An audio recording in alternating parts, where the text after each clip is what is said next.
बोलने का मौका दिया, उसके लिए आपका धन्यवाद।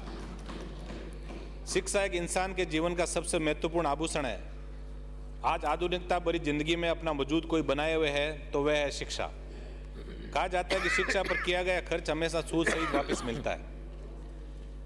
माननीय सभापति महोदय, महात्मा गांधी जी के शिक्षा दर्शन में कहा गया है कि सभी बच्चों को शिक्षा मिलनी चाहिए, मगर वे शिक्षा जीवनोपयोगी हो तथा रोजगार पैदा करने वाली हो।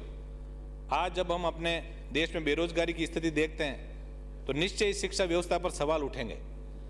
गांधी जी ने बुनियादी शिक्षा पर जोर दिया, जिसमें औद्योगिक प्रशिक्षण भी सम्मिलित था।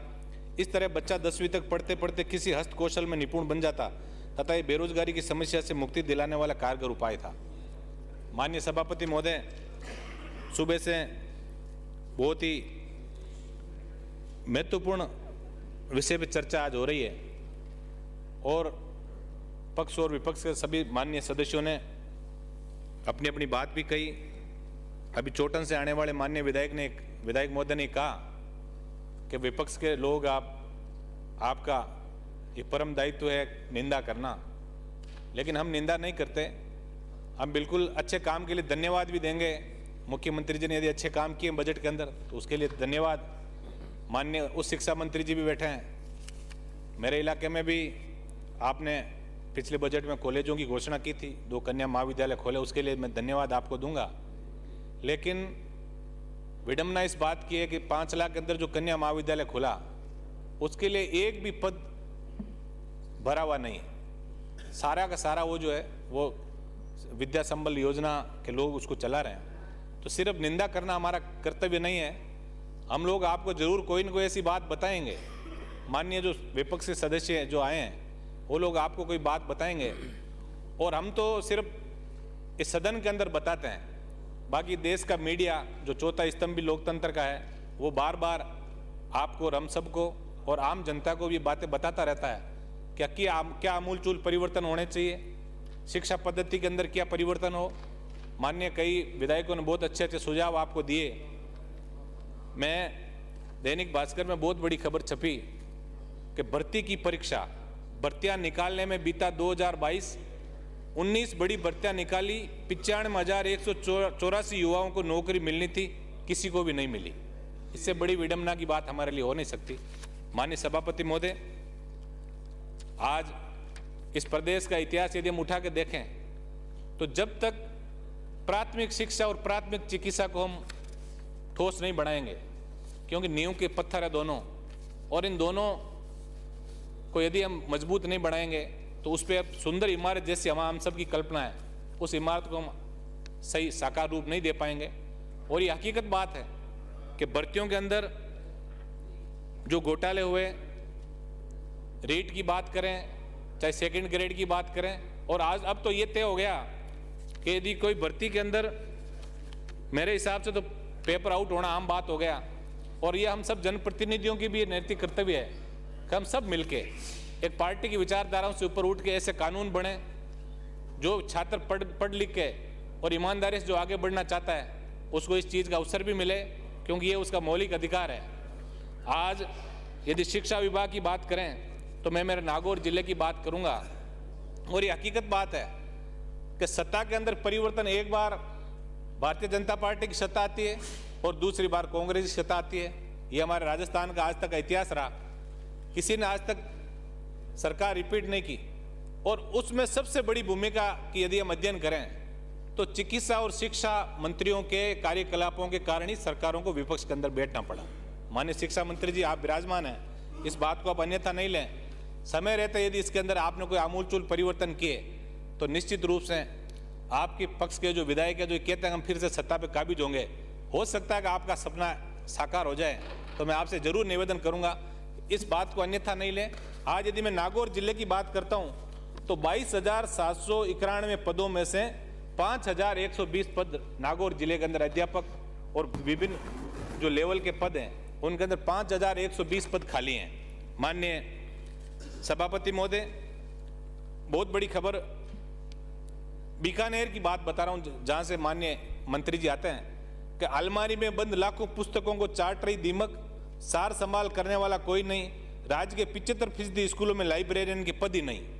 लाइब्रेरियन, जब हम डिजिटल लाइब्रेरी, और ये हम ये कह रहे हैं कि 100 अध्याय जो है बच्चा लाइब्रेरी के अंदर बैठ के पढ़े। आज आप देखिए नया ट्रेंड चल पड़ा, गांव तक में लाइब्रेरियां शुरू हो गई। एक तरफ लाइब्रेरी का रुझान बढ़ रहा है, दूसरी तरफ हम स्कूल और कॉलेजों में लाइब्रेरियनों के पद खत्म कर दिए हमने। सिंगल कोई भर्ती नहीं हो रही है, लाइब्रेरियन कहीं नहीं है। तो इस चीज़ के बारे में भी हमें ठोस कोई नीति बना के सोचना पड़ेगा। माननीय सभापति महोदय, मैं मेरे विधानसभा की एक स्कूल की मैं चर्चा यहाँ करूँगा, जिसके अंदर बहुत बड़ी खबर अखबार ने छापी, पत्रिका ने, कि जरा सरकार सोचिए, थामबड़िया के 197 बच्चों वाले विद्यालय में एक भी शिक्षक नहीं, और ऐसे 3 स्कूल जहाँ नामांकन एक भी नहीं फिर भी अध्यापक लगा रखे हैं। अभी जो चोटन से आने वाले माननीय विधायक थे, इन्होंने बहुत अच्छी बात कही, और उस बात को आप जरूर नोट करना कि शहर के जो शहरी क्षेत्र है और जिला हेडक्वार्टर है, उसके 15 किलोमीटर का इलाका यदि हम स्कूलों को देखें तो वहाँ टीचर्स की संख्या बहुत ज़्यादा है, और सुदूर इलाके के अंदर सारे के सारे पद रिक्त पड़े। तो जरूर इसके अंदर कोई ठोस नीति बना के और उन लोगों को आप उधर एडजस्ट कीजिए। मैं बीकानेर के अंदर ही एक ये बहुत बड़ी खबर और छपी, लैपटॉप योजना, जिसकी सरकार हर साल बजट के अंदर घोषणा करती है। लैपटॉप योजना, राज्य में मेधावी विद्यार्थियों को 3 सत्रों के मिलने हैं लैपटॉप, 93,000 विद्यार्थियों को इंतजार, 4 साल से ठंडे बस्ते में योजना। एक तरफ हम इंफॉर्मेशन टेक्नोलॉजी की बात करते हैं, हम ये कहते हैं कि बच्चों को हम ऐसा बनाएंगे कि इंफॉर्मेशन टेक्नोलॉजी के अंदर नई नई चीज़ों से उसको जागृत हो, उसको वो जुड़े। लेकिन यदि ऐसी योजनाएं सिरे नहीं चढ़ी तो हम कहीं उनको शिक्षा जो देना चाहते हैं उससे वंचित रहेंगे। ये हमारा सौभाग्य भी है कि हमारे उस शिक्षा मंत्री जी हैं, वो नागौर के प्रभारी मंत्री जी भी हैं। तो आपका भी मैं ध्यान आकर्षित करूंगा, आप जब भी नागौर आएँ, कि प्रभारी मंत्री जी नागौर के एक भी सरकारी कॉलेज में लाइब्रेरियन नहीं, आप वहाँ के प्रभारी मंत्री हैं। और बड़ी विडम्बना की बात यह है कि पीजी, चाहे बलदेव राम मिर्जा गवर्नमेंट कॉलेज की बात करें, क्यूसर की बात करें, या नागौर जिले के किसी भी कॉलेज की बात करें, आप वहाँ के प्रभारी मंत्री हैं। पीजी क्लासों खोलने की बात हो, अध्यापकों के लेक्चर्स के पद भरने की बात हो, हमेशा ज्ञापन वो बच्चे लोग देते हैं। तो आप बड़े संवेदनशील होके, और मैं आपसे पूरी आशा रखता हूँ कि संवेदनशीलता दिखाते हुए इसके लिए आप जरूर प्रयास करेंगे। माननीय अध्यक्ष सभापति महोदय, सरकार नए बोर्ड सेंटर खोलें, जिसमें राजकीय उच्च माध्यमिक विद्यालय जनाना में बोर्ड परीक्षा सेंटर खुलवाने की मांग करता हूं। कई जगह बोर्ड सेंटर, सर अभी तो 6 मिनट हुए सर, 10 मिनट तो एक ही व्यक्ति बोल रहा हूं मैं, 2 मिनट में समाप्त करें। मेरे जो मांग है मेरे विधानसभा क्षेत्र की, कि क्यूसर उपखंड मुख्यालय पर स्वामी विवेकानंद मॉडल स्कूल खोलने की घोषणा करें। नए विद्यालय खोलने में दूधिया नाडा बामणियाड़ा, दया नाडा दूजासर कसवांगी ढाणी, कुमारों में नायकों की ढाणी नंदवाणी, हेमजी मेघवाड़ों की ढाणी कलाथल डोर, धोलिया डेर और राजपूत नायकों की ढाणियाँ खड़काली में नए विद्यालय खोलने की प्रस्ताव की मैं आपसे मांग करता हूँ। प्राथमिक विद्यालयों को उच्च प्राथमिक विद्यालय में क्रमोन्नत करते हेतु मांग, राजकीय प्राथमिक विद्यालय बेणीवाड़ों की ढाणी, मादाणियों की ढाणी, सही चोखाराम, राजकीय प्राथमिक विद्यालय रामदेव मंदिर कुर्ची, राजकीय प्राथमिक विद्यालय रायकों की ढाणी नंदवाणी, राजकीय प्राथमिक विद्यालय करमोड़ाई नाडी सोहों की ढाणी चारणी सरा, राजकीय प्राथमिक विद्यालय जांदों की ढाणी भोमासर, राजकीय प्राथमिक विद्यालय पूर्वी ढाणी खड़काली, राजकीय प्राथमिक विद्यालय शहीदों की ढाणी रूण, राजकीय प्राथमिक विद्यालय संतों की ढाणी नयापुरा नागड़ी, राजकीय प्राथमिक विद्यालय संख्या 3 देव, और राजकीय प्राथमिक विद्यालय नायकों की ढाणी खजवाड़ा के अंदर उच्च प्राथमिक विद्यालय में क्रमोन्नति की मैं मांग करता हूँ। नए महात्मा गांधी स्कूल, राजकीय बालिका उच्च प्राथमिक विद्यालय शीलगांव, राजकीय बालिका उच्च प्राथमिक विद्यालय सेनणी, राजकीय प्राथमिक विद्यालय अशावरी, राजकीय प्राथमिक विद्यालय सुथारों की ढाणी और राजकीय प्राथमिक विद्यालय कुर्ची के अंदर और राजकीय प्राथमिक विद्यालय बिरलोका में नए महात्मा गांधी स्कूल खोलने की मैं मांग करूंगा। और खींवसर क्षेत्र के सरकारी विद्यालयों में नए संकाय खुलवाने हेतु राजकीय उच्च माध्यमिक विद्यालय बिरलोका, पांचोड़ी, गूढ़ा भगवान दास, खींवसर, कांटिया, जनाना, संकवास, कंकड़ाई, पालड़ी जोधा, गाजू, कडलू, करनाल, बलाया और सिलगांव में विज्ञान संकाय शुरू करने की मांग करता हूं। साथ ही राजकीय उच्च माध्यमिक विद्यालय माडपुरा में कला संकाय शुरू करवाने की मांग कर रहा हूं। इसके अलावा राजकीय उच्च माध्यमिक विद्यालय खजवाड़ा, राजकीय उच्च माध्यमिक विद्यालय रूण, राजकीय उच्च माध्यमिक विद्यालय माणकपुर, राजकीय उच्च माध्यमिक विद्यालय संकवास में भी कृषि संकाय शुरू करवाने की मांग करता हूं।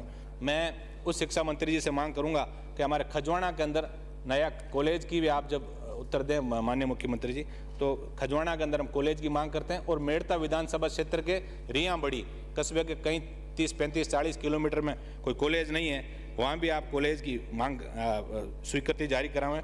मेरा परम सौभाग्य है कि मैं जिस विधानसभा से आता हूँ लोक देवता वीर तेजाजी का जन्म भी वहीं हुआ। तो मैं आपके सभापति महोदय आपके माध्यम से मांग करूंगा कि खींवसर के राजकीय महाविद्यालय का नामकरण लोक देवता वीर तेजाजी के नाम से किया जावे और खींवसर के राजकीय महाविद्यालय में विज्ञान संकाय खोला जाकर विद्यार्थियों को राहत प्रदान करें। राजकीय कन्या महाविद्यालय में विज्ञान संकाय और नागौर के BR मिर्जा राजकीय महाविद्यालय में PG में नए विषय हिंदी, भूगोल, बॉटनी, जूलॉजी, भौतिक विज्ञान, राजनीतिक विज्ञान को शामिल करने की स्वीकृति जारी करवाने का कष्ट करें। मैं एक सभापति महोदय एक सेंटेंस के साथ ही अपनी वाणी को विराम दूंगा। एक अभी उच्च शिक्षा के अंदर एक आयुक्त महोदय का एक तुगलकी फरमान जारी हुआ कि छात्र संघ के जो चुने हुए प्रतिनिधि हैं वो संबंधित विधायक से परमिशन लेकर उसके बाद उद्घाटन करेंगे। इस देश के अंदर मेरे हिसाब से इतना बड़ा तुगलकी फरमान कभी नहीं आया। छात्र संघ का जब अध्यक्ष चुना जाता है तो कम से कम वो मर्जी से जो इच्छा है जिसको वो बुलाना चाहे और अपना उद्घाटन का कार्यक्रम करें। अंत में मैं यही बात आपके माध्यम से सरकार तक पहुंचाना चाहूंगा कि पंचायत सहायक भर्ती 2017 में वंचित रहे 6500 विद्यार्थी मित्रों को शिथिलता प्रदान कर विद्यालय सहायक संविदा कैडर 2022 में शामिल करवाकर रोजगार प्रदान करें। आपने मुझे बोलने का मौका दिया, बहुत बहुत धन्यवाद। जय हिंद। सभापति